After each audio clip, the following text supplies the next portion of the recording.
Welcome, everyone. Is the mic on? Yeah. Yeah, okay. This is an exciting presentation, I think, because, well, first, I'm Laurel Van Horn from Open Doors Organization. We're a nonprofit based in Chicago. I'm going to be talking this afternoon, I think at 4:30, about our nationwide statistics on travel by people with disabilities. So in my current life and my current organization, I'm not really working on cultural heritage anymore, but I did with my previous organization, the Society for Accessible Travel and Hospitality. And I've done access guides for both organizations. And so I've had a chance to travel around the world with a lot of people with disabilities, and had a project in India even where the government somehow thought that cultural heritage was just for visitors. So Stephen Hawking was coming to India, and they built all these ramps to different things like the Red Fort and even at the Taj Mahal and other sites. And the disability community got ready. There was an activist there named Javed Abidi, who is now no longer with us, but I always say his name because he's one of my heroes. So he got ready and got organized. And as soon as they went to take the ramps down after Stephen Hawking left, there was massive demonstrations across the country because people also wanted access to their own cultural heritage. And then they brought me in to actually do some assessments for different sites, including the Deer Park with the Buddhist temples in Varanasi. But since then, I've been in Egypt and in many of the sites around Mexico, and taken groups with wheelchairs up Machu Picchu 3 times. And I know how important it is for local people to enjoy these sites, not just visitors. So today, what we're going to do is talk about best practices, but also look at some of the new standards for Europe. So there's an ISO standard for tourism for all, which covers the whole chain of tourism. And then also there's a new standard for cultural sites for how you, the principles of how you make changes to those physical sites. So not so much for areas you can't get to and how you provide, accessibility for those, but how you actually can change those sites without impacting them too seriously, because it's always an issue. I did an access guide for Springfield, Illinois, where Abraham Lincoln had a home, and there's many other sites dedicated to Lincoln. And I was so excited when I got to his house because they had put in a platform lift, but it went right down into the ground. You did not even know it was there until somebody needed it, and then up it would pop and you could get into the house. Now, at that point, there was really no technology to show what was up on the second level. But now we have, all these other technologies which we can really make that available to people as well. So we're going to start today with Brunella Manzardo from the Castello di Rivoli Contemporary Museum of Art here in Turin. And she's going to talk about their best practices, which, reading what I read online, so exciting. Good morning, everybody. I am Brunella Manzardo. I am the Accessibility Manager of the Education Department of Castello di Rivoli. And I have brought some slides. Let's see if it works with this, please.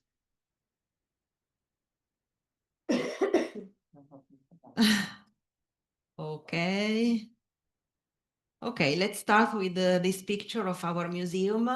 It's 15 kilometers more or less from Turin on the way towards France, and it is located in a beautiful castle which was actually unfinished. So the architecture for us is really unique. And also we are proud to be the first Italian museum of contemporary art established in 1984. Some pictures here show the beautiful contrast between the Baroque architecture and our collection. Like in this case, we have inside an ancient ballroom the Poppy Flower by Claes Oldenburg and Koshi van Bruggen. And as you can see, the contrast is really striking. And also this picture, I think is beautiful because it's an artwork by Rebecca Horn with a mirror that reflects the frescoes on the ceiling, which date back to the 18th century. So just a little suggestion to see what makes our museum so special and actually really unique in the world, I think. Our statement as education department is art for everybody. So, in conformity with the institutional mission, we try to spread and promote as much as possible the awareness of contemporary art and culture inside and also outside the castle. In fact, we have this a little map of our work that reflects our idea of the museum. That is not only a space to display contemporary art, but something like a cultural engine where knowledge becomes experience for all. And as you can see in the middle, there is the accessibility project, because for us it's really something very, very important, on which I am working. I have been working since the year 2005, so 20 years of experience, especially in multisensory communication of the artworks, because we are not architects, we are museum educators, art historian, and so what we try to do is to give the better experience to our visitors. Dealing with the contemporary art is a challenge, as you can imagine, but also a great opportunity, because some artworks have conceptual features, some others are multisensory. And this is the reason why 20 years ago, the first project that I started was about blind and visually impaired people. There was actually a training course by the Unione Italiana Ciechi in Turin. I attended this course after my degree in museum studies, and it was amazing. It was amazing because I didn't know, at the time, I didn't know anything about how they could live, how they could experience a museum. And so we decided to start to work together and to start with a very long research, uh, which actually started on some visits, like in this picture. We started to try to experience the museum together. Here there is also the assistance dog inside the museum next to an artwork made of fake shoes on the floor. And this picture is important for me because the man, Francesco Fratta, was blind. He was a teacher of philosophy and representative of the Italian Union of the Blind. So we started everything together because the research that we decided to do was not something that was imposed to our audience, but was co-projected and designed together. After many years, this picture is definitely more recent. In last year, we had this beautiful group of tourists from Italian Union of the Blind with several assistance dogs that we could welcome at the museum. And we are always available to organize tours by booking, because we try to give them tailor-made experiences. So since our collection and the exhibitions are always changing, it's very important to create a dialogue and choose from time to time the best artworks to show to people with visual impairments. How did we decide to work? Following these keywords that are very important: knowledge, understanding, identification, and respect. that are the basis to create the best relationship, because we always try to work on relationship, even if it's a group of tourists that we see only once, but we do our best to establish a relationship with each of them. And so, for example, staff training for us is essential. And one of the essential skills for the communication of art is the ability to give the audience a good description. Because if we have a group of people with visual impairments, dealing with contemporary art, it's not always possible to touch. Or, like in this case, the house ball by Oldenburg is so huge that even if you touch it, you don't understand so much. And so we made many experiences. Today, I just give you a little hint of what we did, because in 20 years, we made many, many experiences. One was to try to lead a group of blindfolded people to try to train the staff ability to describe the artwork. On the other hand, I understood that working with the blind and visually impaired people is also a great opportunity for us. And so the opportunity to learn how to see art and the world from other people's perspective. And so this is the reason why, after a few years, we decided to take a step forward and to train Francesco Fratta, that you see in the corner of the picture, so that we could lead together some tours. From the, let me say, the point of view, in Italian there is no other word, even if he didn't see, but from his special point of view and special perspective. People were, of course, very involved and very impressed by the experience. Unfortunately, Francesco passed away too soon. It was extremely sad, but we try to do as much as possible to bring forward what we have learned, because it was a great, great teacher for us. And together we also conceived some devices that are useful for the visit. So, for example, the tactile models. These are the starting point for every tour that we do with the blind and visually impaired. But also there are some maps. For example, in the picture we see deaf blind people that are having our experience, starting from these maps. And the maps also have QR codes for additional information and sign language videos. In fact, also working with deaf people is extremely important for us. And we started this other project, Silence Speaks About Art, in the year 2007. We started it thanks to a collaboration activated by Katerina Seia, a cultural manager, together with the Turin Institute for the Deaf.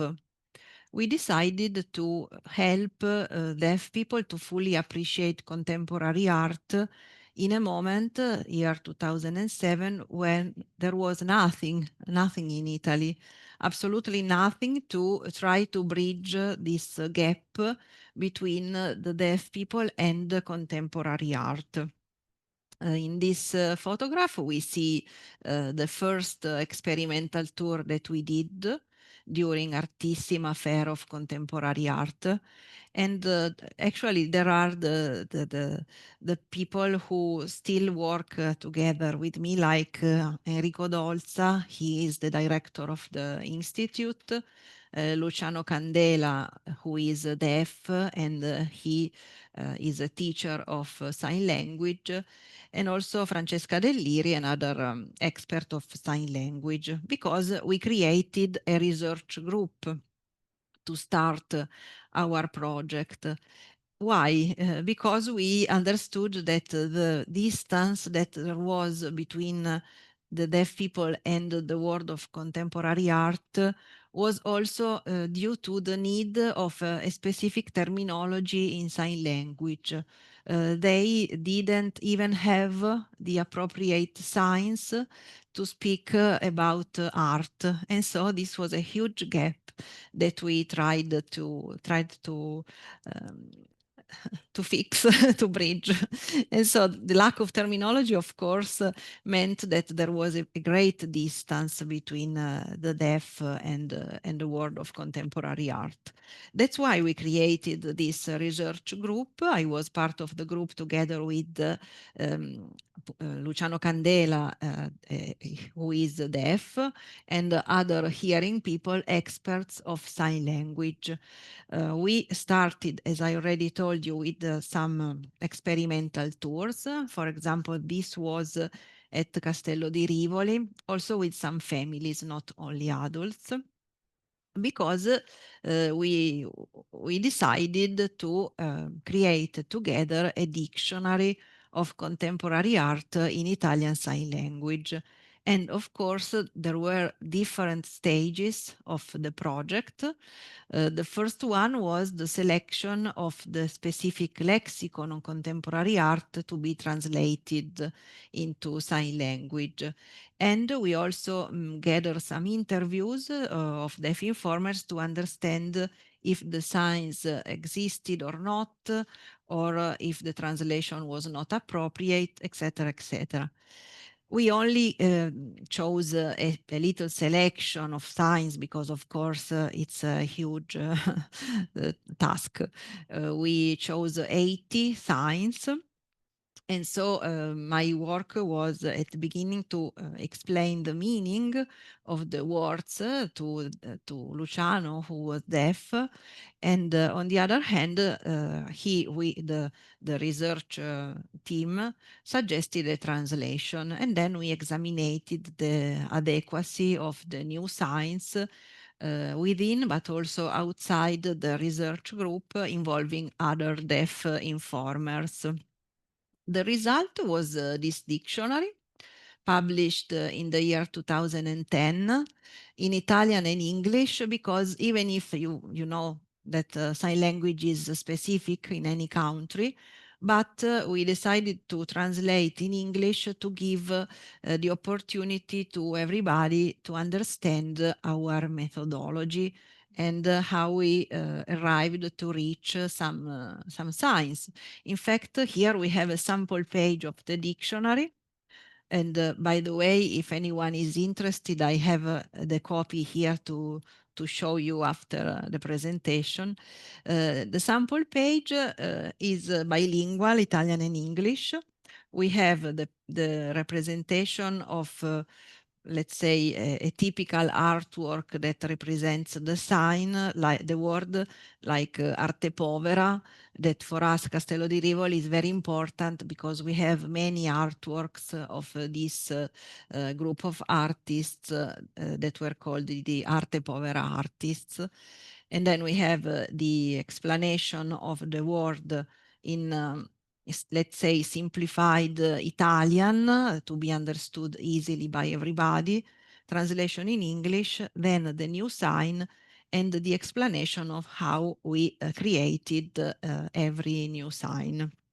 It received attention worldwide because actually the dictionary is unique. So we had the opportunity to travel a lot. We also were invited in New York to present it at the Cultural Institute, Italian Cultural Institute, during the week of the Italian language in the world. And so it was also a great a demonstration of appreciation of sign language as appropriate proper language. And so we were really excited and proud to do so. But after that, the work is not finished, of course, because at the museum, we try to go on and to involve the deaf community on a local, national, perhaps also international basis. We would like to go from accessibility rights to the habit to visit the museum. And so, again, many experiences. For example, this is a visit led by Valentina Bani, who is deaf. She is an art historian, and we trained her to be the group leader of visits in Italian Sign Language. In other occasions, we made visits with interpreters, and also we tried to involve deaf-blind people with their deaf companions. And in this case, as you can see, also very successful experiences. In this case, there is a double interpretation process. So I speak, there is the interpreter from Italian to sign language, and then there is the deaf interpreter from sign language to tactile sign language. So quite complex, but amazing, because deaf-blind people asked to come back again. So it was really a great emotion for us, a great result. Other experiences, guided tours and workshops for families, open to everybody. So in this case, the activities are for all, and also the devices are the same. For example, these devices are tactile. There is the interpretation for the deaf blind, all together. It's quite complicated, but we have done also this kind of experiences. Digital part is essential as well, so we included the science in those accessible video stories that you can find on our website. And they are 70 at the moment, but we still go on. They are also on the YouTube channel of Castello di Rivoli. If for you is easier, you can also see them on YouTube. And for example, this is the Welcome to Castello di Rivoli video. They are in Italian Sign Language, Italian subtitles, English, and International Sign Language, because we try as much as possible to open the experiences also to the international deaf community. Everything is described on our website. So there is the accessibility page that is also very useful to organize, for example, some tours talking about tourists. So I invite you to read this page where you can find all the information. And I'm about to end. Also, I would like just to mention some experiences of international best practices exchange. For example, it was amazing to have a study day with the colleague from Metropolitan Museum of New York. He is a deaf art historian, and we tried to share some best practices during a study day at Castello di Rivoli. This is our theater. And also in this case, it was amazing because there was a double interpretation process to be able to translate from Italian spoken language to American Sign Language. Finally, our partnership with CPD, Consulta Persone in Difficoltà. I have noticed that there is a manifesto for tourism, for accessible tourism in this room. And it's interesting because also we, many years ago, created the manifesto for accessible culture. So it's something similar. And we started with the Consulta Persone in Difficoltà.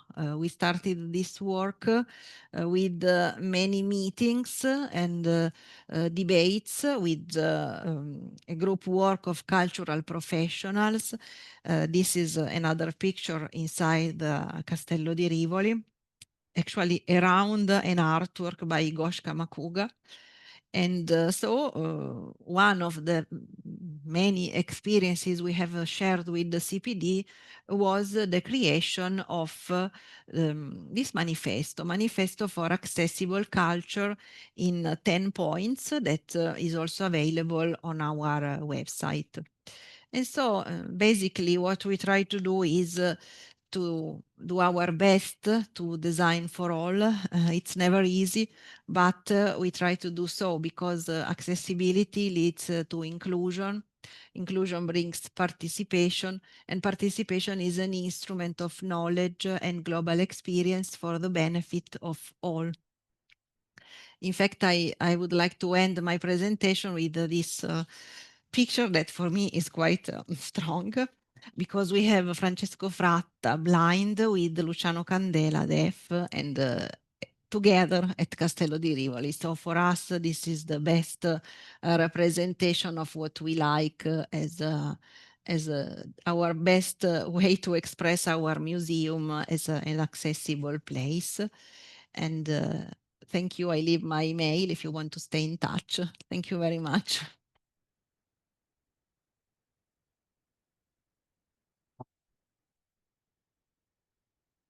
Well, I found that fascinating, and I was fascinated when I was reading about it online.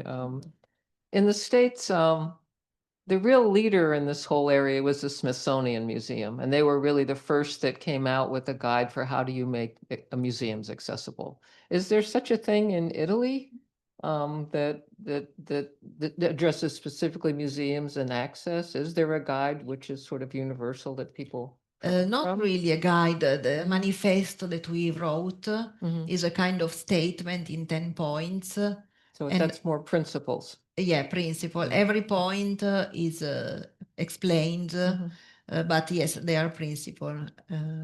You mean a guide for all museums? Yeah, it's basically how do you make your museum physically accessible? How do you make it accessible for people who are deaf or There is people who are from blind? the and so- Italian Ministry of Culture, yeah. Yeah, Something okay. like that is from the Mhm. Ministry of Yeah. Culture, yes, yes. But I was excited to see how far you went with this, even in creating new signs. I mean, I just thought that was like, wow. Thank you. So next, we're going to go to Helena Ribeiro from the Tourist Board of Portugal to talk about their All for All program, which takes the ISO standards of tourism for all, translates them into Portuguese, and then is promoting this throughout the community, including through certifications and through training. Thank you. Okay, thank you. Good morning, everybody. Thank you for your presence here. And I'm going to talk about a little travel by the process of implementing ISO 21902 standard in Portugal. So, first of all, the mother, the ISO 21902 from 2021, tourism and related services, accessible tourism for all, requirements and recommendations. A little framework for this ISO. The International Organization for Standardization, ISO, developed this ISO from accessible tourism. It was published in July 2021 and had the participation of our technical committee, the tourism services, and also by the subcommittee 8, accessible tourism, that I preside. And this ISO was the first international standard that was dedicated to accessible tourism. And this ISO addresses all the tourism value chain, from national to regional and to local organizations and authorities, and also to the restaurants, accommodation providers, travel agencies, tour operators, transportation services also, and all you can think that is included in the tourism chain value. And this standard, this ISO standard, emphasizes the need for all tourism services providers at a tourist destination to be accessible to everyone, to ensure that all the specific needs of this public are satisfied, and to have a travel experience that is good, and it can be a positive publicity for the tourist destination. The main objectives of this ISO standard was to provide information on accessibility requirements for a wide range of tourism services and facilities and spaces. Also to offer recommendations to ensure that the tourism experiences are accessible to people of all ages and all abilities. Also to, and that's the main problem that we realized that exists in the world, to clarify the key accessibility aspects to be included in all the tourism chain value, and also to address the lack of consistency and clarity across all the countries in the world regarding how to make the tourist offer more accessible. UN Tourism prepared these guides dedicated to a certain type of tourist offer. And the first one was addressed to the National Tourism Board and the national organizations. And Turismo de Portugal helped a bit to make this guide. And these guides are available in the UN Tourism website. Now, to talk about a little about the process in Portugal. So, as the information of the ISO standard was so relevant for the tourist offer, Turismo Portugal involved with the Instituto Português de Qualidade, the Portuguese Institute for Quality, that is the national entity responsible for certification, produced the Portuguese standard ISO 21902, that was the literal translation of the ISO 21902. And the main goals for this direct translation were to facilitate the national tourism stakeholders access to this relevant information, also to raise the awareness on promoting accessibility in tourism services, and also to streamline the certification process. As it is, the information is in Portuguese, it facilitates the access to certification. Just to show you how the process was complex and hard, we began in 2022 with the publication of the Portuguese ISO standard. We prepared in May, we made the preparative contacts within the technical committee and also with IPAC, our National Institute for Accreditation of the Certification Entities. And the working group was established in August, and then we analyzed all the ISO 21902 requisites and requirements and recommendations. In 2023, we developed the accreditation and certification scheme documents, and we submitted to IPAC to validate. And in 2024, with the collaboration with this national entity, we structured the final documents, the final schemes of accreditation and certification. And now in 2025, in February, we had the public presentation of the certification scheme. And in May, we had the accessible tourism training for certification entities auditors. So it was a long way, an hard work to do, but I think in the end we will have the result that we aim for. The next steps, we have the certification mark registration that almost concluded, and we will have additional training for certification company auditors on national accessibility legal framework. Now, the tools that we have available for the implementation of the Portuguese ISO 21902. We have the checklist that the auditors can use when they are in the process of certification, but this checklist can be used also for the tourism services providers to know how to make all the process and to get the certification. The documents that are in the middle section of the slide, they are the official ones, only dedicated to the certification entities. They are the accreditation scheme for IPAC, the Portuguese accreditation entity, and also from IPQ, the Institute for Quality, and they're all dedicated to the certification bodies. And on the right side of the slide, you have the left side, your left side. Yeah. Yeah. Right side. Okay. We have the practical guide to make the interpretation of the ISO 21902 because the information is very dense. So we have this guide to facilitate and to comprehend better the requirements and also the recommendations. A little more detail. We made this guide with Accessible Portugal and also with the help of IPQ in 2022. And we wanted, just as I said, to support a better understanding of this ISO.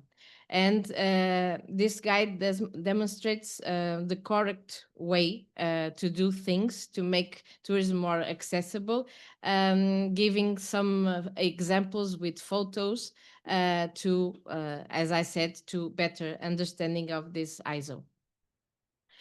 We have also a funding program, a Growing with Tourism program, Programa Crescer com o Turismo. And this program fosters sustainable territorial development and a focus on social and environmental responsibility. It also supports training, innovation, and tourism resources, and encourages social innovation projects in tourism, included accessibility projects. And he aims to boost the local communities and also promotes social inclusion. And it covers accessibility and certification costs.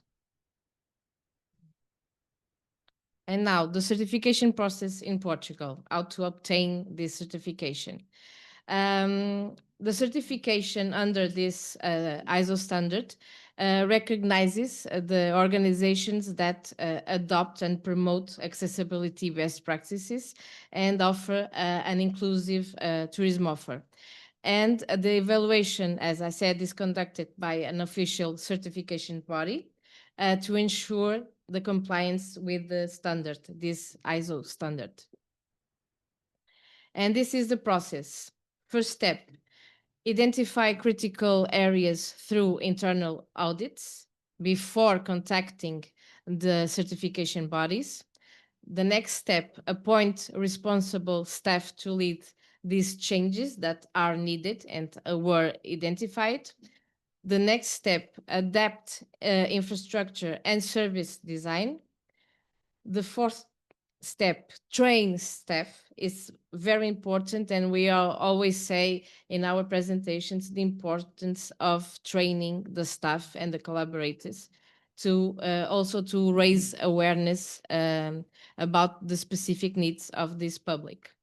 The fifth step is to develop accessible materials. Communication and information are also very important, like documents, signage, and promotion. And the last step, the one that we aim for, is to undergo audit and certification by an official body and to have the image of the certification. Certification, the key for a better tourism. This is the image, the logo of our certification under the NP ISO 21902. It's need ongoing adaptation and innovation are essential. The interpretive guide supports the implementation of these changes in the tourism offer, and the best practices that we promote on our website of the All for All program drive inclusion and accessibility. And we say, feel free to copy. We need to copy the best practices. And the result that we want to obtain is a richer and a more democratic travel experiences. Let me just conclude with this thought. We must not forget that to travel, to know, to use, to experience, to enjoy, to live, first we need to access. So the certification, it's a tool for this, to access everything. Thank you for your attention.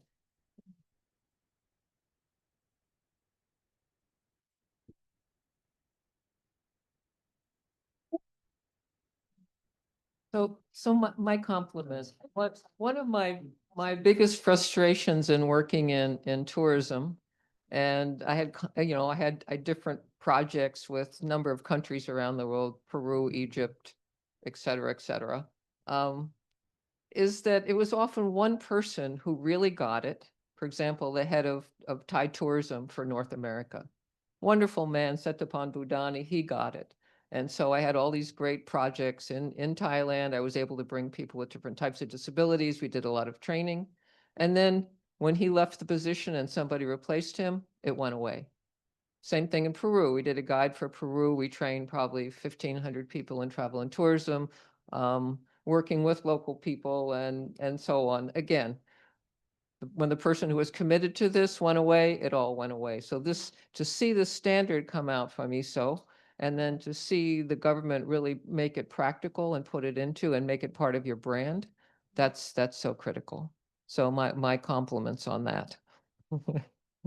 So now I'll be excited. So do you have members of the board? Is that how you're going to reach out to people that are already members of the tourism board? We have identified some best practices in Portugal, from accommodation level, restoration, cultural and heritage sites, tour operators, beaches, all the types of tourism offer. We have best practices. So we're going to meet them and try to develop the certification for these best practices, for to be how do we say, an example for all the rest of the tourism chain, and to implement the certification. We have to start with the best practices, and then we want all the tourism offer to follow. And are you looking forward then to having a part of your website to recognize who's being certified? We did a project for I Love New York, for example, in the state of New York, where I got to go around and assess most of the big attractions in the state. And then we created a list of things that they would have to meet, and then so people could self-evaluate, because there's so many different properties. And then that information is now on the I Love New York website. So is that something you're also going to? We, in the website of the All for All program, we have related a dedicated page to the stories of success in the accessible tourism in Portugal. So if these best practices were certificated, will add the image, the logo of the certification under the ISO standard. So it will be another way to promote that offer. Yeah, because what we're seeing, and what I'm going to talk about this afternoon, is that we're still not seeing enough information online for people. So when I look at what are the two most important sources of information, it's personal experience and then friends and family. And it's still, that's always like more than 50%. And we've seen that since 2002 with each of our studies. So we still haven't made a dent in that, and that we're actually, as an industry, putting enough information online. So, Yeah. so yeah, congrats on that as well. Yes, thank you. Okay, so now we're going to go on to a new ESO standard for cultural heritage.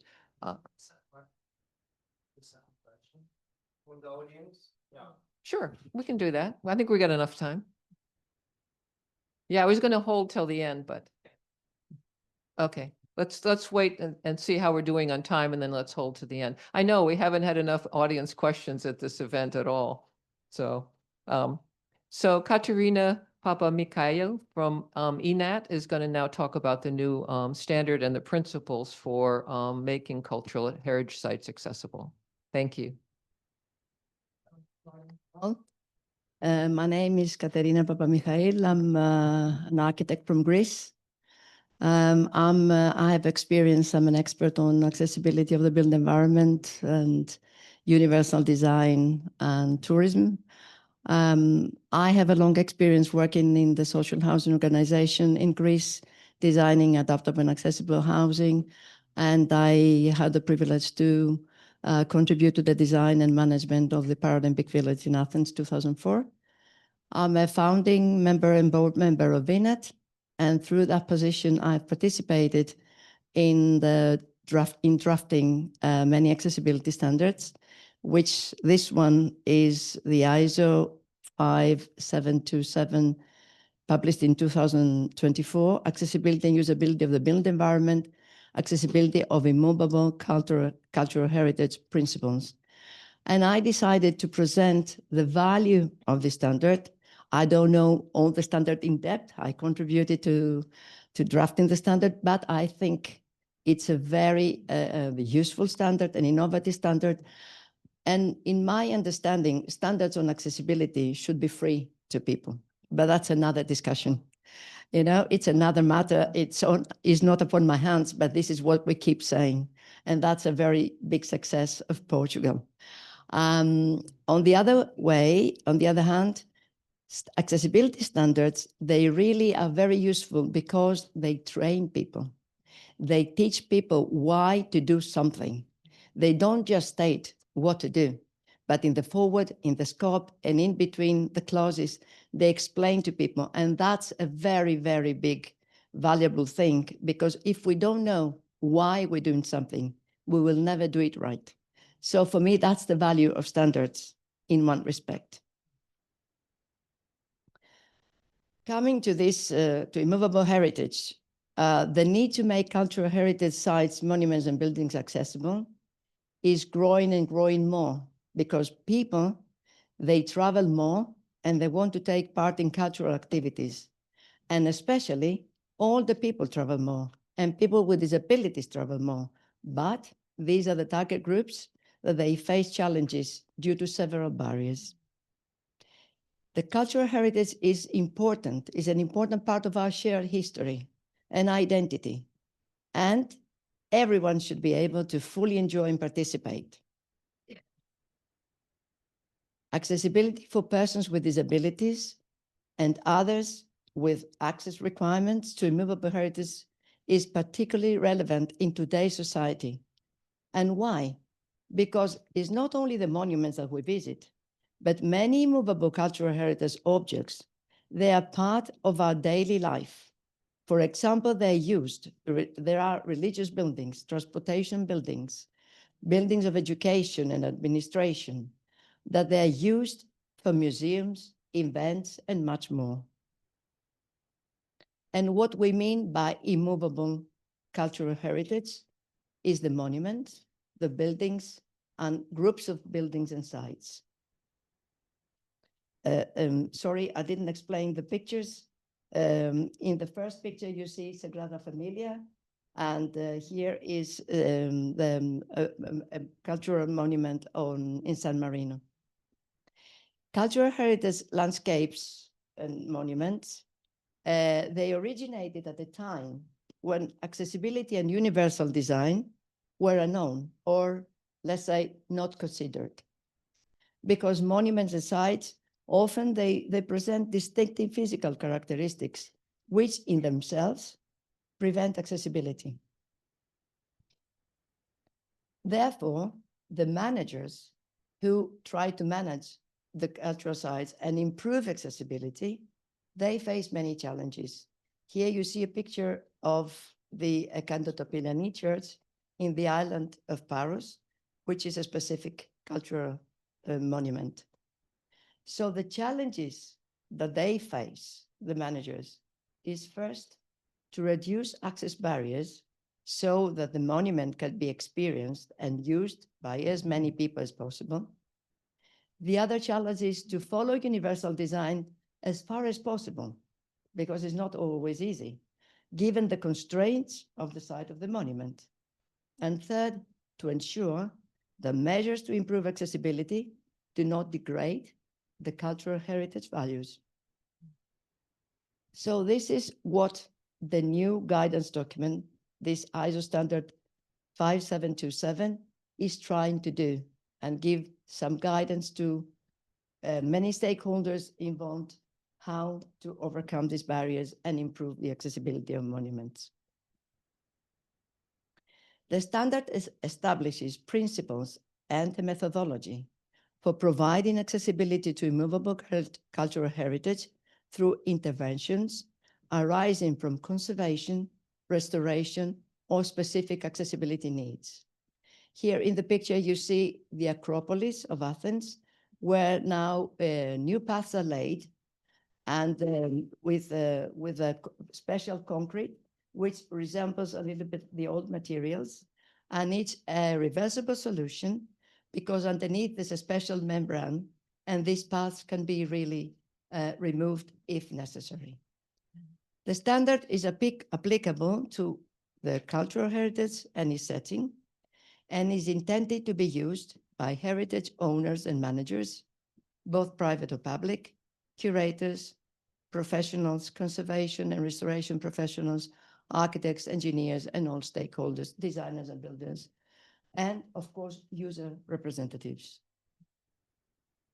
It does not specify requirements regarding management, maintenance, or service provision. And also, the requirements and recommendations related to the design and construction aspects of the built environment, they are covered by another standard, the ISO 21542, building construction, accessibility, and usability of the built environment, because in a standard it's difficult to repeat again the same aspects that are covered from another standard. The picture is from the Park of Sintra in Portugal. The standard has a main principle. Accessibility to cultural objects contributes to their conservation and importance for the local community and society in general. Accessible, immovable cultural heritage enables all people to access, use, and enjoy it along its values. It's got strategic principles like equal importance to heritage and accessibility, enable access, use, and understanding of the cultural objects and their setting, apply function requirements of general accessibility standards for the built environment where possible, and accessibility levels reviewed and improved where required. It's got also technical principles. Any new architect element or space added should adhere to accessibility requirements. Interventions on immovable cultural heritage should not compromise existing safety and accessibility conditions. Choosing reversible solutions as long as they provide equal accessibility and safety compared to non-reversible ones. Individuals' interventions to be considered as part of a site-wide plan based on the accessibility chain. And where full accessibility cannot be achieved through physical changes, alternative access methods to be implemented, like, visual and technology. And also it's got operational principles that for any interventions and improvement, relevant legal obligation constraints and rights should be considered, the diversity of users, physical, sensory, cognitive accessibility, and the significance of the object, of course. And there are steps and outputs. So you can see the 5 steps: determination of general objectives and adoption on strategies lead to general objectives and strategies. Analysis of the cultural object and its setting leads to heritage value study and access study. Determination of specific accessibility objectives leads to access concept. Development of the proposal for action leads to proposals for action, evaluation, and selection of proposals, because there might be many proposals. And finally, development of the intervention plan leads to the final intervention plan. It's got annexes. 1, accessibility needs. B, considerations for the determination of general accessibility objectives. Annex C, heritage values. And I will focus to the last ones. Annex D, publicly available accessibility information and access guides. And E, examples of accessibility methodology in practice. Regarding the D, about the access audits, I will show you just briefly the example of the Royal Albert Hall in the United Kingdom, which is an historical working concert venue and is describing very nicely accessibility to the potential visitors. Why I say this? When we implement accessibility, it loses its really value if you don't give information to the potential users. We do accessible places, we adapt accessibility, but if we don't give the information, the value is really very little. So the Royal Albert Hall, in the website, they provide accessibility information in detail. There's a guide, an access guide, which you can download. And just to give you an example, they have a section where they describe services and facilities. They describe in detail which are spaces, assisted hearing facilities, audio descriptions, program reading services, guide dogs and hearing dogs, toilets, first aid, and also evacuation and refuge points. And also they have a layout where you can see all with the building plans, you can see there's a key indicating ramp access, unisex toilets, male toilets, cloakroom, bar, lift, information about stairs, entrances, wheelchair accessible, box office, and all the rest. So that's a very good example. And this is what what the standard recommends, that after providing accessibility, make an access guide and inform the people what is the situation. Because also it is very important to provide information when something is not accessible, because that's a very, very precious information to users, so they come prepared and they know their limits and what they're going to face. Sorry, can I have the Press the other one. yeah, okay. So going to the last annex, Annex E, that has examples of accessibility methodology in practice. I just chosen one example, which is the Akershus Castle in Oslo, Norway, which is one of the most important historical monuments, which has been in use for more than 700 years. It's a popular tourist destination, receiving about 55,000 visitors a year. And it's a place of representation for the government, hosting government dinners and state visits. In recent years, a project has been carried out to improve accessibility of the main castle buildings for persons with disabilities. A value-based conservation method was followed, including wide consultation with stakeholders. And I must say, in Nordic countries, this is a very great asset. There is always public consultation. 2 specific criteria were applied: the extent of irreversible interventions and the extent of visual changes. As a general objective, to improve accessibility for all visitors, based on universal design as far as possible, enable them to enter and move within the castle without the need of assistance, ensuring equality and dignity. This is the picture of one of the main targets.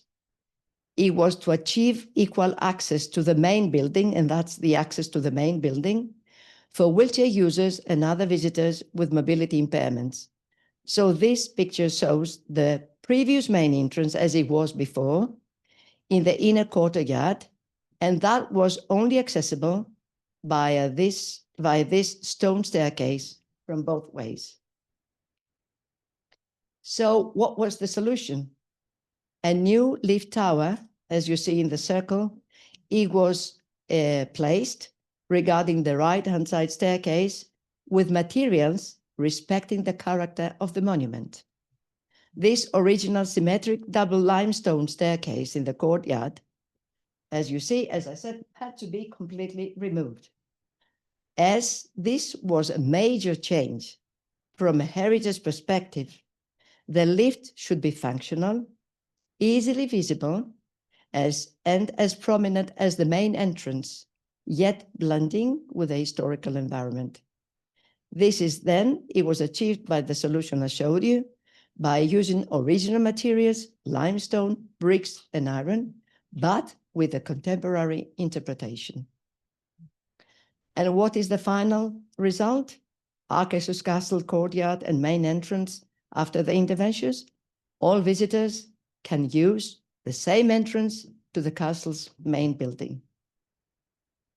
That was one of the examples that are included in this annex of the standard.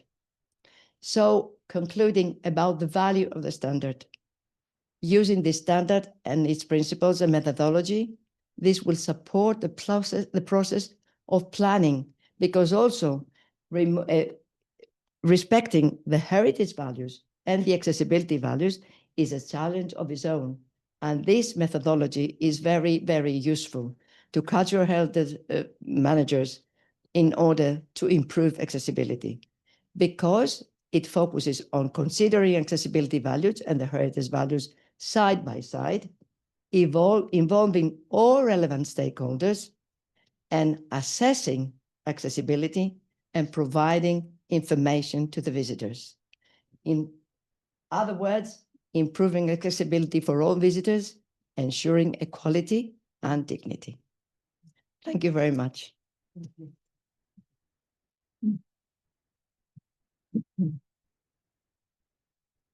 One of the difficulties is always getting that balance and also getting permission. I know in New York City, we have the Landmark Commission, and sometimes we really can't get accessibility for some of our sites like Francis Tavern in Lower Manhattan.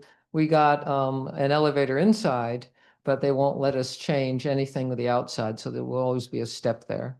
So that's a challenge to convince people that the change is needed. So yeah, just to say what you said, you know, we had a disabled friend once, and he said, so what is so valuable about this site that I'm not permitted to see it?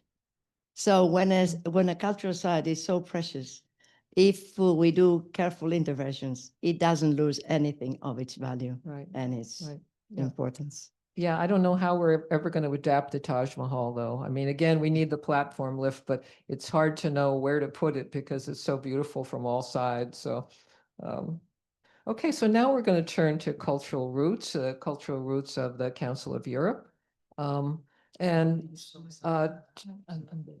to a presentation by Leonardo Porcelloni from the University of Genoa.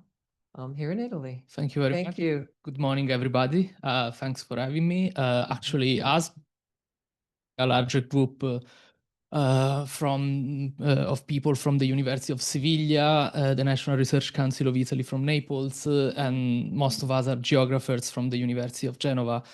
And actually, the group is would be also much larger. We are geographers. That means we deal with socio-cultural and territorial phenomena and transformation. That's what we try to understand. A big part of our research is related to cultural heritage and tourism activities. and therefore we want to bend this part to accessibility, to the principles of accessibility for all.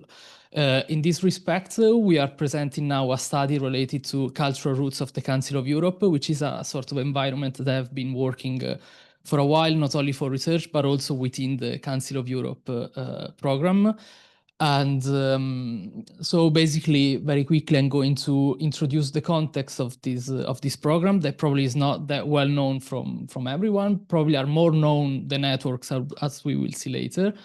I'm going to introduce the gaps that we identified and the aims that we developed looking at the gaps, our methodology, and then a quick review at our analysis on the gaps and best practices around the cultural roots of the European cultural roots, and then I will conclude with a few discussion slides. Basically, since 1987, the Council of Europe's cultural roots have been used to travel to show how Europe's diverse cultures from a shared living heritage with aims to raise awareness. I would say also to boost that I say the European identity cohesion of this program, build networks rooted in cultural geography, and promote major sites and crossroads. As the UNWTO notes in 2015, they can shift the tourism towards inland and lesser known places, spread demand across territories and seasons, ease pressure on hotspots, and support local economies and sustain contemporary practices, as for example, pilgrimage. That's one of my main topic of research, contemporary pilgrimage. Today, the program counts 49 cultural routes. It is relatively young, I would say, because it was launched in 1987 with the Santiago Declaration, when the Camino de Santiago became the first route. And as you can see from the graph, the growth was low until more or less 2002, and then picked up with renewed interest in walking, slow travel, and Europe-wide thematic experiences. Most cultural routes are anchored in Council of Europe member states with a dense presence across Europe. At national level, I would say the picture is a bit uneven, as you can see from the map, because a few countries host many routes and sites. For example, Italy and France, that they arrive up to 37 routes, or Spain, Germany, while others are present with fewer hotspots. There are also non-member states that also take part, for example, Lebanon, Mexico, Israel, Argentina, and many others from America and North Africa, for example, and Asia. And therefore, the program is also has a clear European roots, but also a growing global reach.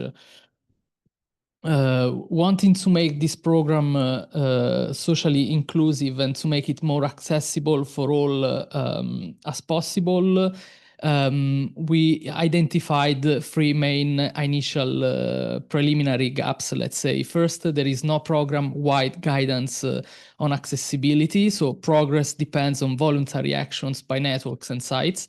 And finally, good practices exist, but are uneven and rarely shared or scaled across the 49 routes. Our aims follow, obviously, these findings from the gaps, and we started to map and clarify the program's rules and tools, review each route to see what policies, projects, and delivery are in place, and design a European project to turn these into minimum standards, for example, simple key performance indicators and training, so that good practices can be included across the program.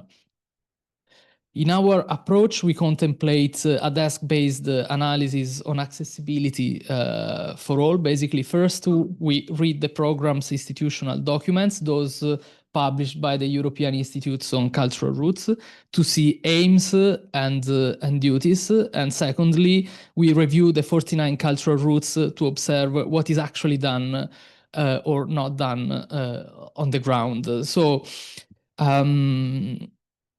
basically, all in all, there's a coding part. So we compare what is promised with what is delivered. We look at access in 4 areas: places, digital, information, and service, and whether users are involved, and there are rules, training, and partnerships, which is the most common one, the last one. The procedure, so we extract the program's rules and tools, review each route for what is there and what is missing, mark the gaps, as I said, and learn from strong examples and set a short list of priorities. So the final purpose is to give a clear picture of program and networks, highlighting the main gaps, and gather a few transferable practices and define concrete priorities within again a European project. Just to give a sample, to provide a sample here, for example, we read the Committee of Ministers resolution, which is the official acts that set direction and rules for the Cultural Roots program. It basically defines the criteria, procedures, and roles, and decide on certification, monitoring, and possible for example, the certification has happened, I believe, 5 times. Each route must involve at least 3 countries and work across 5 field of actions that you can read on the right side of the slide. So from research and heritage to cultural tourism and sustainable development. Therefore, the base, I would say, is solid. But inclusion is dealt, but only from a cultural point of view.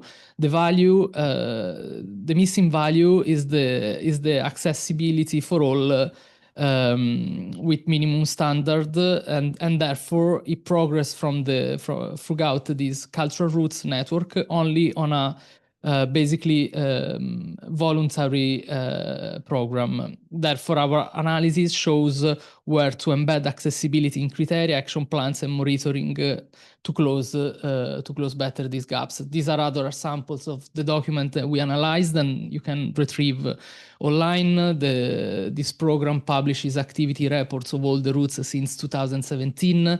There's a 2015 vademecum on cultural roots, and there's also a web page where all the best practices of cultural roots are registered. And here as well, although they map the best practices, accessibility for all is never evident, because they always refer to the first 5 field of actions that I mentioned earlier. So to sum up some of our findings from this first analysis, accessibility, as I said, is named across the program text and route reports, but there are no basically how-to standards or mandatory key performance indicators. Good practices appear, yet, as I mentioned earlier, only related to the 5 fields of action. There are also positive signals from the European Institute, but they don't create, again, shared rules. So there are similar gaps that I mentioned already in the previous slide. So the implication is that we move from episodic projects to measurable, audited processes with common criteria and also incentives related to the best practices. On the other side of the analysis, looking across the 49 routes, we see 3 ways of acting, mainly. Project led by route itself, participation in initiatives run by others, and pilots led by partners or sites on the ground. In practice, site-level pilots are more or less everywhere. We register 100% presence. But as I said, often happening regardless of any route commitments. So for example, if the Miss Brunella's museum was part of one of the network of the cultural route, would have been registered in our analysis as one of the best practice related to accessibility, but that wouldn't be resulted as a result of the European program, because that would be an activity born with yes, or well, this is actually this is a result of the. I was talking yesterday to one of the representative of Piemonte Regione Piemonte, that they've been working with the Via Francigena network. So the Via Francigena is part of the network, and therefore that's the result of a partnership. Then only 28% declare accessibility in their mission, and just 4% have a roots level plan. And therefore, guidance at network level is rare and non-binding. Delivery is lively but uneven, and the task now is to channel this local energy into shared roots-wide rules and I would say routines. Across the networks, the most documented actions are digital ICT, especially when led by the Route 24 in this case. Partner-led pilots are also frequent, both on site and digital, which shows that delivery happens largely, again, at site level. EU project designed by partners appear regularly, so this is a very important part, but is not dominant. And there's also the dissemination advocacy and especially training delivery, but these are a little bit less common. So knowledge transfer in this case remains a little bit weak. And then the cultural roots led on-site pilots are comparatively few, because we registered 12 cases indicated continued reliance on partners for implementation.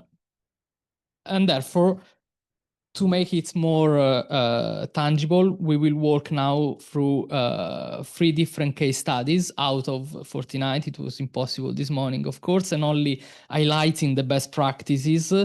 Always, I have to say, noting also the gaps and to extract transferable elements. The point here is to show 3 different routes according to the time in which they were certified, the typology, whether it's more linear, territorial, or reticular, and also the results in terms of our assessment.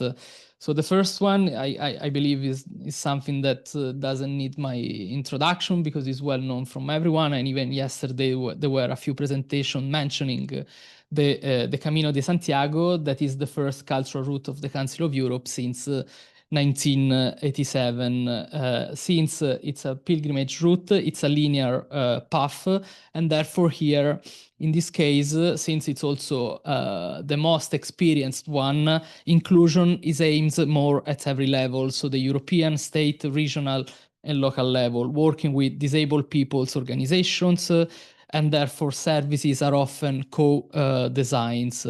The routes also invest in digital access, accessible websites, apps, audio, and virtual tours. These are especially have been boosted by the pandemic period, so many cultural routes have been developing this system to include more people during the lockdown. And on the ground, we strengthened the access chain, so clearer signage and materials, mobility-friendly variants, and assistive tech were useful. What is still missing are route-wide minimum standards and a way to turn EU pilots into a more formal policy. Again, this is a fertile ground, I would say, because just thinking of the presences in 2024, were registered almost 500,000 pilgrims on the route, possibly even more, because these data are only from those that collect the testimonium, the Compostela, sorry, once they arrive to the Camino to the final step, the cathedral, and also because the path, basically here is the path itself, the experience. So you need usable infrastructure, which is crucial, the surface, the wayfinding, rest points, and clear information. Accessibility here is powered by a dense bottom-up ecosystem. Disabled people's organizations, travel agencies, and foundations. Even yesterday, there was a presentation from a travel agency related to the Camino de Santiago, museums and sites, and also tech/university partners that turn needs into practical fixes, information hubs, or, for example, route assistance or small barrier removals. The second case that I want to present to you is related to what I would say a hybrid route. It's called In the Footsteps of Robert Louis Stevenson. It was certified in 2015. And I say hybrid because it's not a single transnational path like the Via Francigena, for example, from England to Rome and southern Italy, or Camino di Santiago, but at the Council of Europe level works as a thematic work network linking places and walks, obviously connected in this case to Robert Louis Stevenson, the famous Scots writer, across more countries.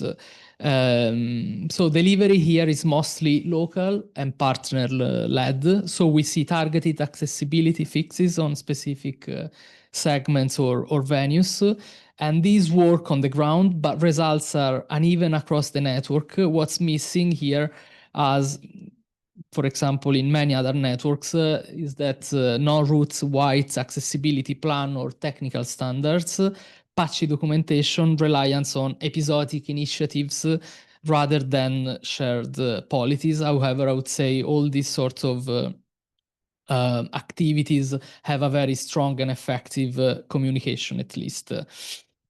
The last case is related to the European route of industrial heritage that was certified in 2019, and it is distinguishable from the other cases because this route puts accessibility into the rules. Therefore, even though it's not required by the European program, that's the main point.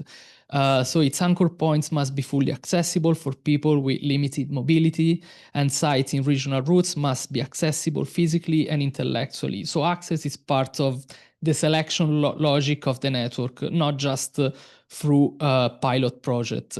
The portal also surfaces access for persons with disabilities on site pages, and website is barrier-free, which is one of the few cases, adding to the case more transparency. The limits here are beyond anchor points. Delivery is mostly site-led. This is a network only of basically heritage sites. There is no mandatory third-party certification, and therefore coverage can vary, and mobility tends to dominate over sensory cognitive details. What here matters is that the routes move accessibility from project to a sort of governance by making it a condition of recognition to for flagship basically nodes. Approaching the conclusion, accessibility efforts, I would say, are visible, are definitely visible, but fragmented. Digitization has grown fast, mostly for visibility, but rather than universal design aim. Program direction is a bit limited, so mature routes, especially those related to pilgrimage, because even the Via Francigena was established as a cultural route in 1994. Those are the main leading route, while newer networks, because the program is quite demanding within the field of actions, are still fixing the basis of the European program. So accessibility for them is more hard to be registered unless it's taken care on the site level. Much of what is reported are deliverable and events, and EU project acts as catalyst. So these are very important. We have seen many Interreg, Erasmus Plus, and Free for Cultural Roots have been involved as well in two different Horizon projects. So the next step would be to turn scattered actions into measurable network level processes linked to member duties, incentives, and regular checks, for example, audits.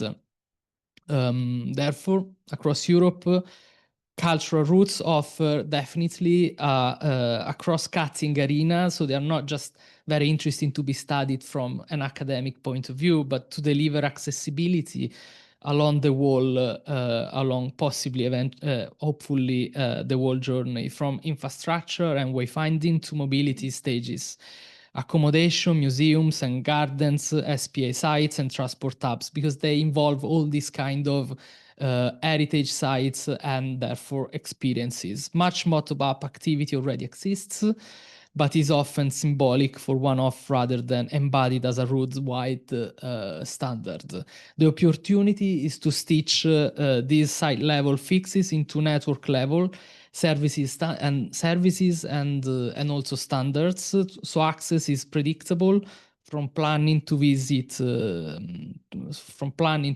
basically making European heritage more consistently accessible.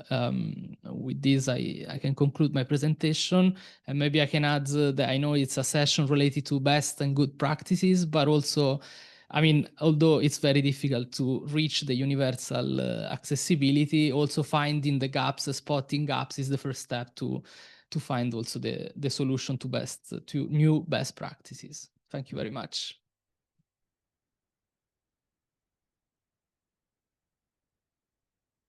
One question, and then I'm going to take questions from the audience. So now your work, have you now gone back to the Council of Europe and said, hey, get it together? Well, and now we have these ESO standards, which they can promote across, you know, the.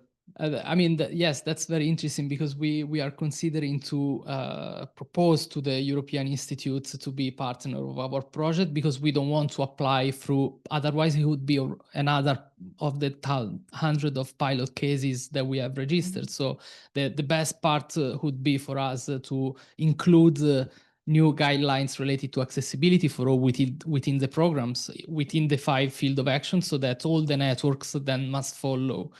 Then my role at this program is like an independent expert. So I evaluate the work of the cultural roots, and then I suggest whether should be certified or decertified, something like that. So when I do this work, I always also pay attention on the fact that accessibility in sense of for all and not as only a social and cultural inclusion is not really taken into account. Right. Yeah, yeah, and no, now that we're getting standardization across Europe in so many different ways with these different standards, then we've got that as a Exactly. basis which can be applied across these routes. So, questions from the audience?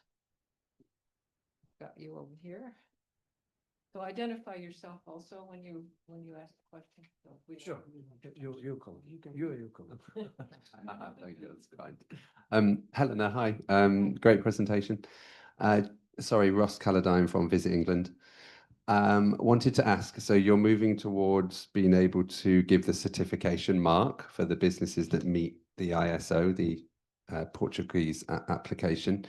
Is there only one level that they need to attain to get the logo, or are there different levels, and how strict is it for a business? Steph, we have only one level, but perhaps in the future, with the ongoing certifications, we'll maybe change to several levels, because we know that the 100% accessible is very difficult to obtain. So we have a basic level, but perhaps in the future we want to upgrade it and to create several levels. Yeah. Yeah. I am Abdullah Abdelaziz from Visit Accessible Bahrain.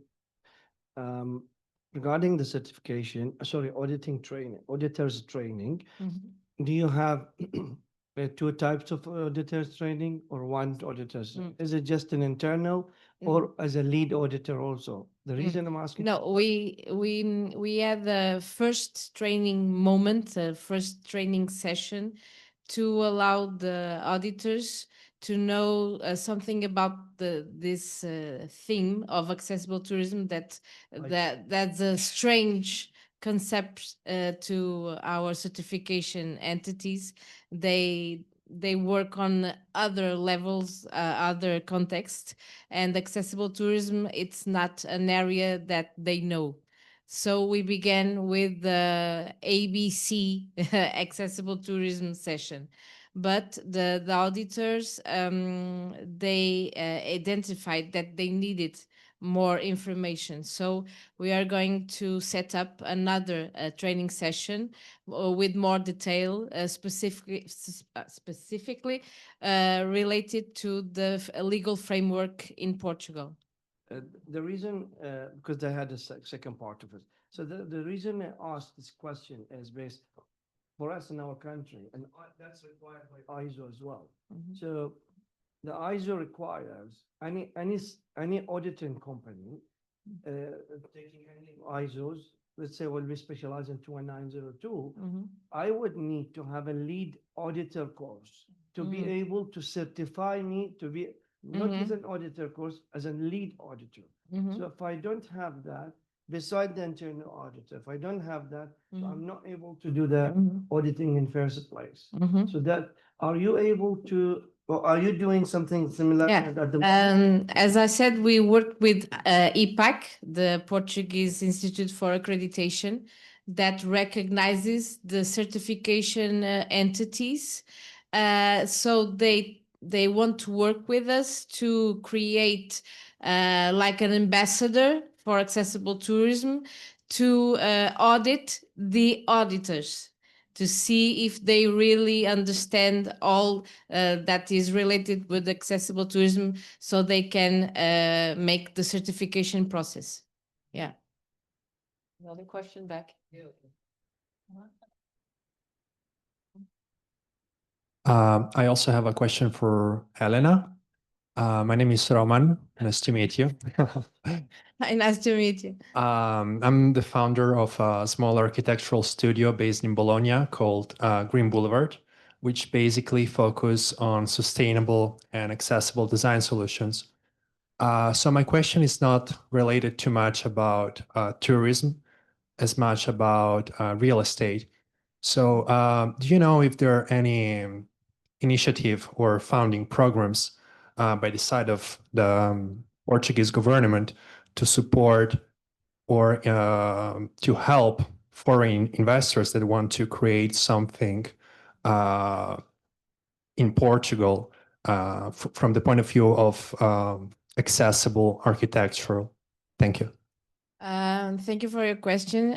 My field of knowledge is tourism, but in Turismo of Portugal, we work with the National Institute for Rehabilitation, and that's the national entity that promotes the rights of people with disabilities. So they have several programs that help to improve the quality of living of people with some kind of impairment. So I don't know the details of the funding program that they have, but I think if you can try using my email, and then I will send your contact to this institute. Perhaps you can have the information that you need.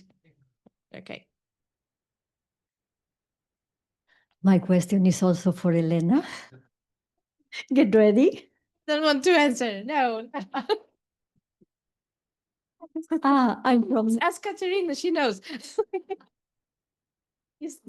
two quick questions. Okay. I'm from the Barcelona Tourist Board, and my question is the enterprises paying for this certification, or is the Portuguese tourism Turismo de Portugal helping the enterprises? And the second question, is this certification needed to be, is just valid for 1 year, or you need to renew in a few years because things can change? Yes. So this is my two questions. Thank you. The certification is paid because the certification entities, they have a cost. But in Turismo Portugal, we know that if we don't help with some funding, nothing happens. Yeah.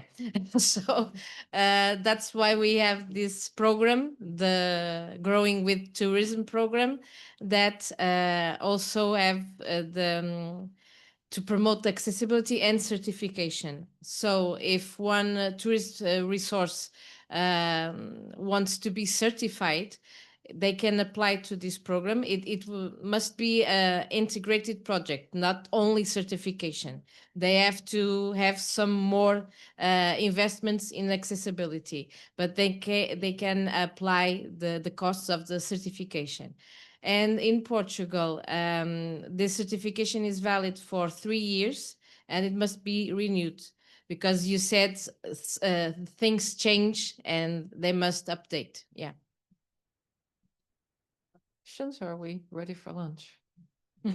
Well, I learned a lot today. I enjoyed that. I hate coming to a conference. I don't learn something. So I thought this was really a great panel, and thank you so much. And thank you, audience, for sticking with us here. So thanks.